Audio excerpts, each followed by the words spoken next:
Fascista. Es una palabra que se escucha por todos lados, ¿cierto? Casi siempre lanzada como un insulto. Pero, ¿qué significa realmente? Bueno, hoy vamos a desarmar este término tan cargado. Y ojo, esto no es una clase de historia aburrida. Se trata de entender de verdad una de las ideologías más complejas y, sí, peligrosas de la historia moderna. Y es que, seamos honestos, casi siempre se usa mal. Se volvió como una etiqueta fácil que se le pone a cualquier líder autoritario que no nos cae bien. Pero el fascismo, de verdad, el histórico, fue algo mucho más específico. Un cóctel muy particular de ideas y de acciones que justamente vamos a desmenuzar. La meta aquí es ir más allá del estereotipo, ¿saben? De las botas altas y los desfiles militares. Vamos a desarmar la caricatura para entender qué era en el fondo, pieza por pieza, viendo qué creían los propios fascistas y sobre todo qué hicieron cuando tuvieron el poder en sus manos. Bien, entonces, para entender el fascismo, primero hay que viajar al momento exacto en que nació. No apareció así de la nada. Fue la respuesta a una crisis cultural profundísima. Imagínense esto, finales del siglo XIX en Europa. Era un hervidero de ideas nuevas. Todas las certezas del pasado, como la fe ciega en la razón, en el progreso liberal, todo eso se estaba desmoronando. De repente, tenías a pensadores como Nietzsche cuestionándolo todo. Y la emoción, el instinto, la pura voluntad empezaron a parecer más importantes que el pensamiento racional. Este fue, digamos, el caldo de cultivo perfecto para movimientos que decían, basta de debates, es hora de actuar. Ahora sí, metámonos de lleno en su ideología. Y una forma muy clara de entenderla es empezar por todo aquello que odiaban, porque el fascismo se definió en gran parte por oposición a sus enemigos. Y aquí es donde se pone interesante. Al ver esto, queda clarísimo que el fascismo no era simplemente de derechas. Sí, claro, era antiliberal y antimarxista, pero ojo, también era anticonservador. Despreciaban a la derecha de toda la vida, la consideraban débil, anticuada. Ellos se vendían como una especie de tercera vía revolucionaria, algo completamente nuevo. Pero bueno, no todo era estar en contra de algo. Su gran idea, digamos, positiva, era el vitalismo.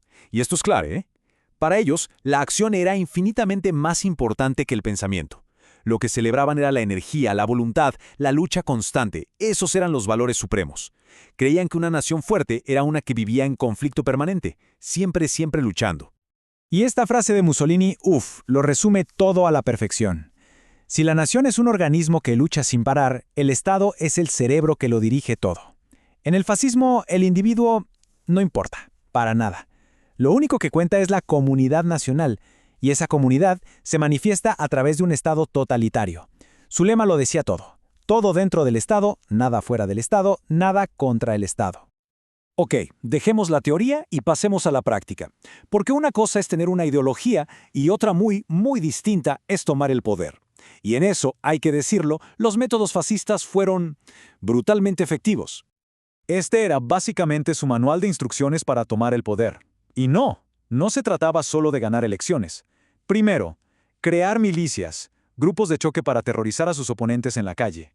Segundo, hacer que la violencia política pareciera normal, incluso necesaria.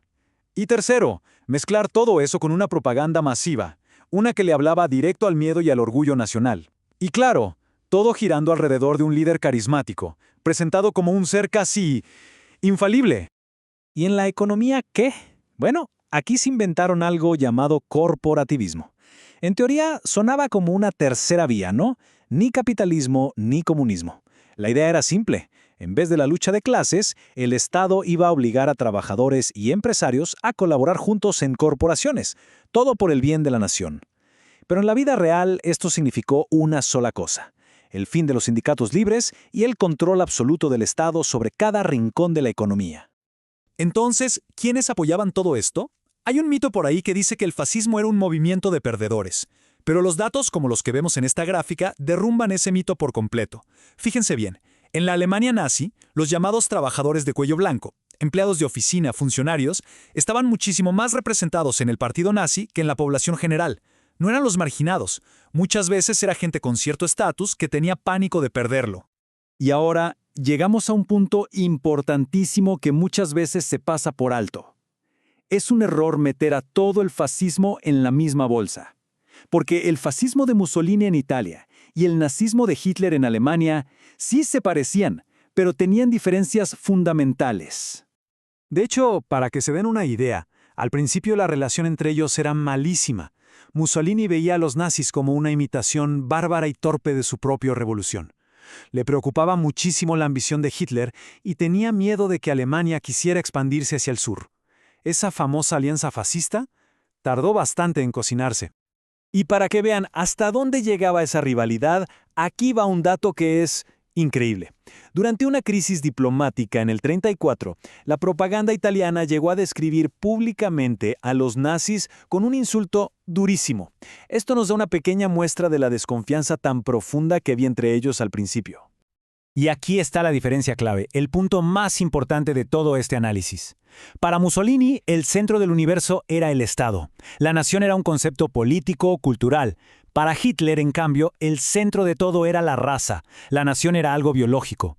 Mussolini soñaba con restaurar la gloria de la antigua Roma.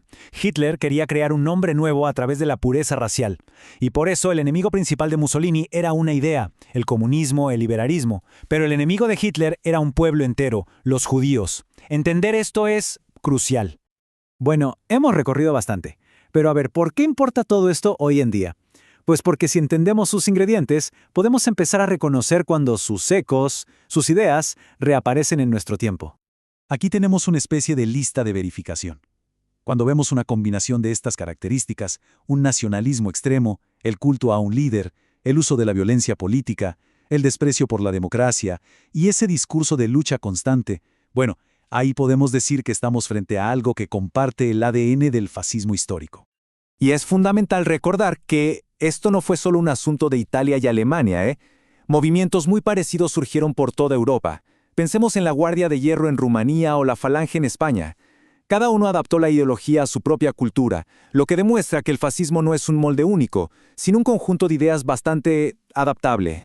Lo que nos deja con una pregunta final. Para reflexionar, si el fascismo no es solo un uniforme en un museo, sino una ideología sobre la nación, el poder y la violencia, entonces entender sus principios no es solo un ejercicio académico, es en realidad una herramienta que necesitamos para analizar la política, tanto la del pasado como la de hoy.